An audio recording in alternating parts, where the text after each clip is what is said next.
everybody. It's cold outside. It's freezing outside. So it'd be a great day for some gumbo. So we're going to make some chicken and sausage gumbo today. Now, gumbo is something in Louisiana. There's 1,000 different ways to make it, and everybody thinks that their way is the right way. This is how I cook it. This is how my great-grandmother, my Ma, cooked it.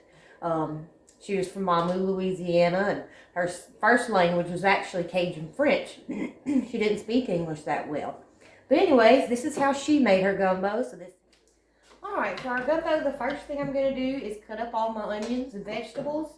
I like to do that when I'm making stew or something like that, just so I can have all my ingredients ready to go and just put them all together. Some people use bell pepper and celery. I do not. The way my family from Mamu made it, it was onions, garlic, and green onions. So that's the way that I'm going to make it. If you wanted to add bell pepper, you certainly can. I just don't like it in my gumbo. Now I'm just going to do a rough chop on these onions and put them in our bowl so they're ready to go. And then we'll do the green onions. Right. And I've got a bunch of green onions here. They're cleaned and ready to go. And I like to cut up my green onions with scissors. And I use the white bottom. I cut the bulbs off and I use the white bottoms too. I don't just use just the top, the greens, because they're going to cook for a long time. And they have a lot of flavor in them. Alright, well here we have our large yellow onion chopped up and our bunch of green onions. And then I've got 6 large cloves of garlic. Alright, we're going to start out by making our roux. We've already cut up all our onions and got our garlic ready. Washed our chicken. So first what we're going to do to make the roux, it's going to be a 1-to-1 ratio. So 1 cup of flour, 1 cup of oil. You can reduce it if you want less roux. However you do it, it's 1-to-1 ratio. So we're going to do 1 cup of flour. We're going to do 1 cup of oil. That on medium to get it going. Some people, they say you got to cook it really low and slow. I don't. I turn it up high at first and just kind of watch it. And then when it starts to brown, I turn it down because it's going to start going really fast once it starts changing color. So right now you can see it doesn't have any color yet. I'm going to keep it on medium until medium heat until it starts to change colors. And then when it starts to change colors, I'll turn it down a little bit lower, and we'll keep cooking it till it gets to a milk chocolate color. Alright, so it started to turn colors. I mean, it hasn't gotten real dark or anything, but it has gotten darker. When it starts browning, that's whenever I'll reduce the heat to about medium-low. And I usually start my roux off with a whisk, and then I switch to a flat spoon so I can scrape the bottom. So I've got it turned back down to a medium-low, and I'm going to stay right with it now. And I know I said earlier that, you know, if you're making a roux, to start it on high heat. But if you're not used to making a roux, I wouldn't do that. I would start low and watch it and babysit it until you've made it enough times that you know how long you can leave it and how high you can turn it up without burning it. It depends on the pot, too. Some pots, you know, there's some pots where everything burns immediately in it. So if you've got one of those pots, like this one, then definitely stay with it and watch it. I don't know if y'all can see Drubert Breezy down here. He's down here trying to get food. He picks up all the stuff on the floor that I drop, which is a lot. My hands go numb sometimes, so I drop quite a bit of stuff. I don't think you can see. Breezy. There he is. He's a little weenie dog. His name's Drubert Breezy. He cleans up the floor for me. Alright. So this is really starting to turn now. It's getting real dark. Now it's a nice red peanut butter color. But we're going to take this to milk chocolate. And some people, they don't put their onions, they don't cook their onions in the roux. They just throw them in the liquid. and let them cook that way. I like to do it this way. Roux can, you know, putting the onions in there, it breaks down all those sugars in the onions. It gives it like a sweetness. And then it turns your roux a beautiful dark color without having to keep cooking that roux, and it won't have that dark roux flavor, but it will give you that color. The onions kind of stop it from getting that burnt flour taste, but you'll still get that color of a really dark roux. And then some people don't use, they don't make their own roux, or they buy the jarred roux, which I guess if you were going to make gumbo the way I make it, you could get your jarred roux and put it in your pot and heat it up, and then put your vegetables in it. Alright, so we've got our roux to a melted milk chocolate. That's what we want. So now we're going to put all our onions in here.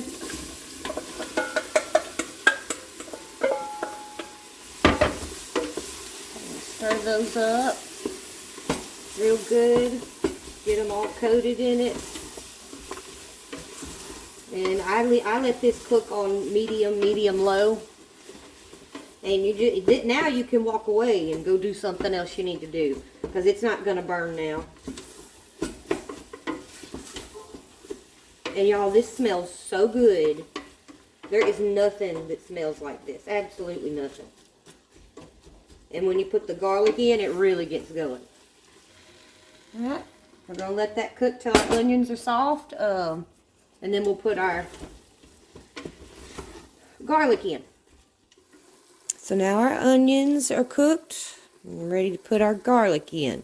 They're cooked, and as you can see, it got a really beautiful dark color. Now we're going to put our garlic in, and I usually don't chop my garlic. I'm just going to do this on a microplane, or you can do it on a cheese grater, anything like that. Or you can cut it up. I'm just too lazy, so I don't cut it up. I do this instead.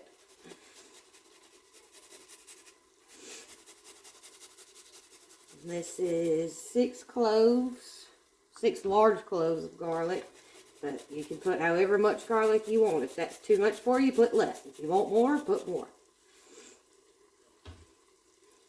And this smells so good when you put this garlic in here. There's just nothing that smells like that. Look at that. I dropped it right up in there. How about that? Alright, we've got our garlic in there. Just going to stir that.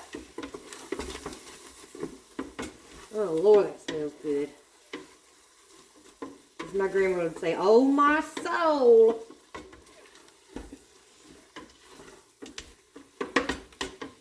Let that cook for just a second. And then we're going to put our chicken broth in. I use the reduced sodium chicken broth. And this is just a Walmart brand. You can use just water. I use the chicken broth because it gives it a lot more flavor. But I do use the reduced sodium so that I can still season as I want to. So you can use water in place of this chicken broth. We're going to put our chicken broth right in there. Alright, so that was 3 boxes of the 48-ounce chicken broth that I put in. I'm going to turn that up high to get it boiling. We're going to put our seasoning in. I don't measure my seasoning. I just look like I don't measure it. So you put however much you want in it. I like my gumbo heavily seasoned. My family likes it that way, so that's how we do it. I'm using a little bit of Tony's salt, Cavender's, some black pepper, a little onion powder, just a little bit, and a little bit of garlic powder. I didn't put a whole lot of pepper in it, like red pepper in it, or a whole lot of black pepper, because my sausage has a lot of red pepper in it. Alright, so now we're going to put our chicken in. And I put my chicken whole in there. Later I'll debone it, but I put it in there whole. Alright, so I'm going to let this come to a boil. And when it comes to a boil, I'm going to cover it and let it simmer for about an hour till the chicken. While we're waiting for our gumbo to come to a boil, I just want to talk about sausage for a second. To me, I think sausage will make or break your gumbo. I know, sometimes you can't get to a really good fresh made sausage. Maybe you don't have a butcher or a meat market there wherever you live. So you have to use the store-bought prepackaged sausage. I use the green onion Savoys if I have to use prepackaged sausage. But I get really good sausage. There's a specialty meat store called Guillory's here. There's also one down in Pine Prairie. And that's where I get my sausage. And it is, to me, it's the best sausage. But if you know someone that makes homemade deer sausage, anything like that, and you like it, then try to get some from them for your gumbo, because a good sausage makes a world of difference for your gumbo. It'll make it taste like a completely different gumbo. So some may not believe that, but I am a firm believer that a good, coarse ground, fresh sausage, smoked sausage, is the most important thing for a gumbo besides your rib. Alright, we're going to cut up our sausage just while we're waiting for everything else. Cut that end off. This sausage smells so good. It's so smoky. I'm just going to cut it. It's about this size. I don't cut them real thin because I like to cook them a little bit longer. I like to cook it for about 35-40 minutes. So I cut them a little bit thicker just because I like to really cook it and get all that flavor. Alright, the chicken's been cooking about an hour and it's done, so I'm going to take it out. Try not to make a giant mess. Ooh, that was hot. Which I made a big mess, so that's okay. Alright, now we're going to add our sausage that we cut up earlier. And Booger is here to help. He's home from school, so he's here also.